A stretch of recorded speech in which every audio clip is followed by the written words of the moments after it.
From a universal aspect, we are to be heading up all in the Christ. That means the headship of Christ is so important in the oncoming eons. We're part of his body. We were chosen before the disruption, meaning nothing can take it away from us no matter what. Chosen before we were born.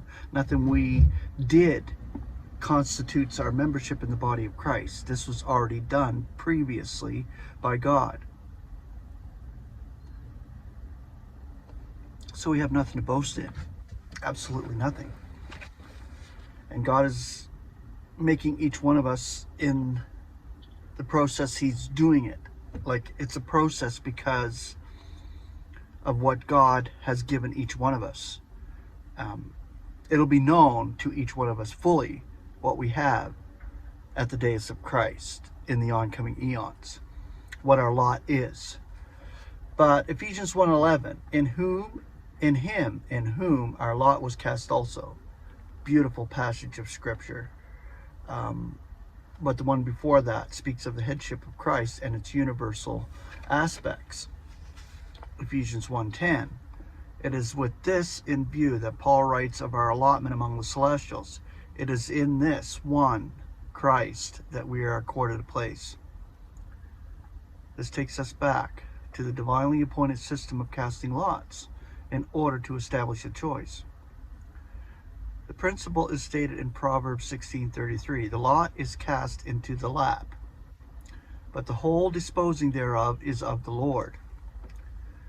We find an instance of its operation in Acts chapter 1, verses 21 through 26, where the choice for the place among the 12, made vacant by the defection and death of Judas, was decided between Joseph, surnamed Justus, and Matthias. The two names were submitted by the disciples, who then made it a matter of prayer before casting their lots. Matthias was the one chosen, and it is clear that he had God's approval, for we read that he was numbered with the other 11.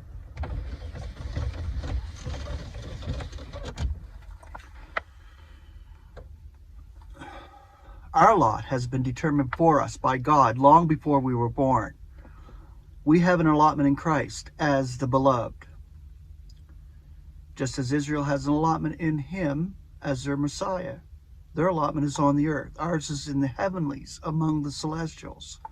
God's operations on our behalf are outlined in Romans 8:28-30. Now we are aware that God is working all together for the good of those who are loving God, who are called according to the purpose that whom he foreknew, he designates beforehand, also to be conformed to the image of his Son, for him to be the firstborn among many brethren. Now whom he designates beforehand, these he calls also, and whom he calls, these he justifies also. Now whom he justifies, these he glorifies also. The authorized rendering of Ephesians 1:11 is quite misleading. See, there you go. If you look at an authorized translation and you see a passage of scripture, you won't get the context properly because it's improper translation. There it reads, in whom also we have obtained an inheritance. This cannot be true. For one only inherits after the death or abdication of the one who holds the title or property. God neither dies nor abdicates. Moreover, an heir has rights of succession. We have no such rights. All is of God, and we are his achievement. 2 Corinthians 5:18 and Ephesians 2:10. Being designated beforehand, according to the purpose of the one who is operating all in accord with the counsel of his will. Earlier in this chapter, in verse 5, we saw that we have been designated beforehand for the place of a son for God through Christ Jesus in accord with the delight of his will. Now we learn that it is according to the purpose of the one who is operating all in accord with the counsel of his will. This reference to God's purpose is allied to two great facts which should never be forgotten, namely, one, that God is in full control at all times, and number two, that he is operating the all, Tapanta, the universe, in accord with the counsel of his will. Paul is the only writer in the whole of Scripture who speaks of the purpose of God. Words translated purpose in the authorized version of the Old Testament, as in Jeremiah 51:29, are in all cases mistranslations and are rendered differently in the concordant version. Even Paul's usage of the term is sparing. Out of his 13 letters, the noun purpose, prothesis, when referring to God's purpose, only occurs in only three. Twice it is found in Romans 8:28 and 9:11. Twice in Ephesians 1:11 and 3:11, and once in 2 Timothy 1:9. That is 5 times in all. And the 5 is the number of grace. Wow. Thus we see grace perpetually associated with God's purpose. In addition, the verb form protithema occurs twice. Romans 3:25 and Ephesians 1:9, making a total of 7 references altogether. And 7 is the number of completeness. It is most instructive to note how Paul delves progressively further and further into the past, and at the same time widens his field of vision. In the 3 letters in which God's purpose is mentioned, in Romans he takes us back first to David, Romans chapter 1 verse 3, then to Abraham, Romans 4:1, and then to Adam, Romans 5:12 and 14, and confines his thoughts to humanity.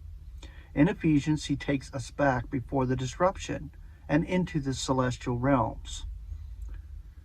In 2 Timothy, he takes us back before times Eonian, when only God and his Son were in existence, and thereby relates us in Christ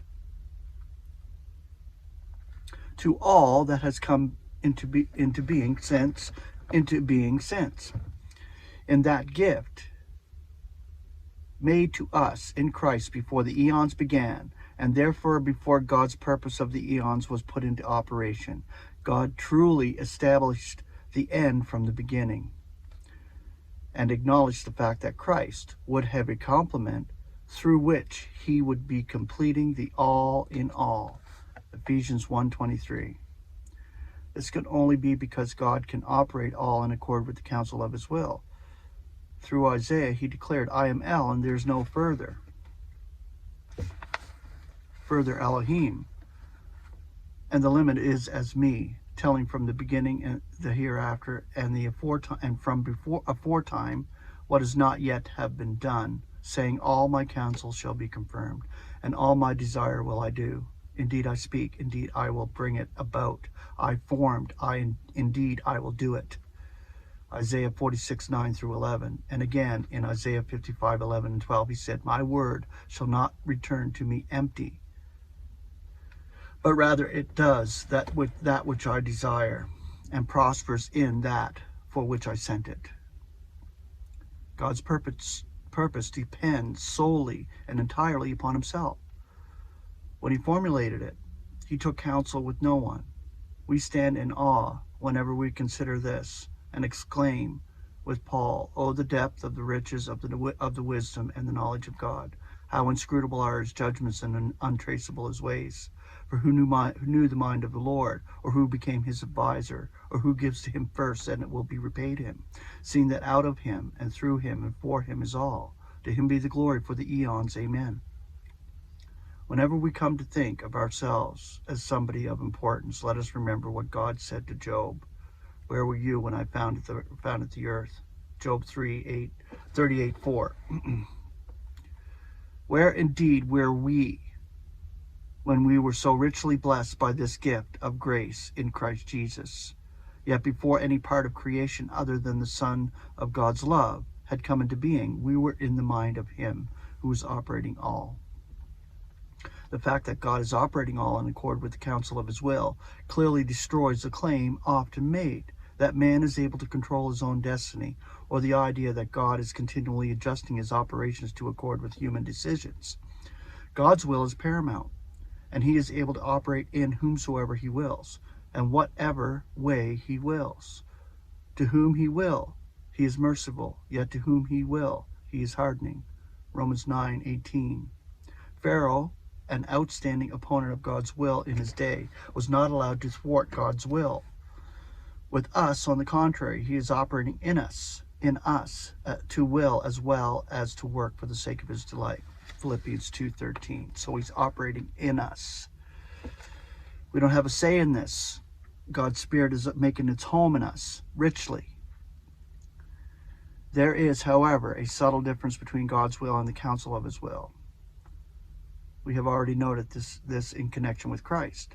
How that God's will was that he should have all, yet the counsel of his will required him first to suffer. In the same way, God will be graciously granting us all, as we read in Romans 8, verse 32. But notice how suffering is closely bound up with this and succeeding verses. God, in his wisdom, graciously grants us a measure of suffering as well as the glorious joy to follow. But the suffering is of a momentary lightness compared with the transcendent Eonian burden of glory. 2 Corinthians 4:17. Nevertheless, the glory about which we should be thinking, and the glory to which the epistle is pointing, is that which accrues to God through his bestowing of his favors on the ecclesia, which is the body of Christ, that we should be for the laud of his glory who are pre-expectant in the Christ. Ephesians 1:11 or 1:12. It is a thrilling thought, and yet we trust a humbling one, that the almighty, all-sufficient of the universe, who can do super excessively above all that we are requesting or apprehending, can attain glory through such as us. Yet this is clearly stated to be so, both here and in verse 14. And this glory is to continue to accrue to him for all the generations of the eon of the eons. Ephesians 3:21. It is a cumulative glory, building up and increasing as more and more members of God's creation come to see the nature of the grace that is being displayed in and through us. This is through the oncoming eons. Through the ecclesia, even the sovereignties and the authorities among the celestials, and these are the highest ones in the aristocracy of the universe, aristocracy of the heavens, come to perceive the multifarious wisdom of God. Ephesians 3:10. It is in line with this that we have a prior expectancy in the Christ. We look for the coming of the Lord for us before he comes again to Israel, who also have an expectancy on the earth. But Israel will pass through the coming indignation, whereas the ecclesia is rescued out of it. 1 Thessalonians 1:10 and 1 Thessalonians 5:9. As long as part of the ecclesia is still on the earth, God's Spirit is withholding his indignation against mankind's offenses. So we are the detainer that's holding back the man of lawlessness. For while ever conciliation is being proclaimed, God must be seen to be willing to be conciliated to all, which he is right now. 2 Corinthians 5:19.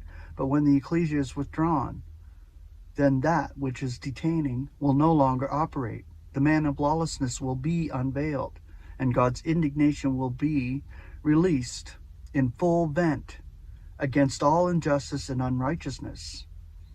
2 Thessalonians 2:6-12. However, in Ephesians, the word indignation occurs only in respect to the sons of stubbornness, among whom we once were, but from whom we have been saved. This is an epistle of grace and of glory, of the riches of God's mercy and the vastness of his love, especially toward us who have a prior expectancy, but eventually toward all, as his purpose moves unswervingly forward to its grand and all-embracing climax. It is an epistle of divine achievement.